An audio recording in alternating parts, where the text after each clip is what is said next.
অন্তরা, হ্যাঁ মা। এই মেয়েকে তুই বাড়িতে নিয়ে আসছিস কেন? তুই জানিস না এই মেয়ে কি ঘটনা ঘটিয়েছে? মা আসতে বলো না, ও শুনতে পাবে। শোনে শুনো, তুই জানিস না তোর বাবা শুনলে তোকে দুটুকরো করে ফেলবে। আর পাড়ায় পাড়ায় মুখ দেখাতে পারবো, সবাই চিচি করবে, তোকে খারাপ মেয়ে ভাববে। রাত হয়েছে তাই বেশ কিছু বলছি না, ভোর ভোর মেয়েটাকে চলে যেতে বলবি। যা কিছু হয়েছে আপনার জন্যই হয়েছে। ভাই ওর সাথে একবার দেখা করেন না। কেন? আমি কেন দেখা করব? ও আর বাঁচবে না। ভাইয়া আপনাকে অনেক ভালোবাসতো। সরি। আরে করতেছেন কি আপনি? ওঠেন। ও আমারে মাফ করবে, তারপর আমি এখান থেকে যাবো। আরে উনি আপনাকে মাফ করবেন কিভাবে? উনি তো অলরেডি কোমায় চলে গেছে।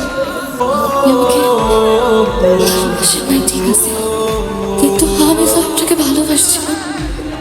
কেউ ভালোবাসলে তাকে ভালোবাসতে না পারলেও ভালোবাসার মিথ্যা অভিনয় করা থাকতো।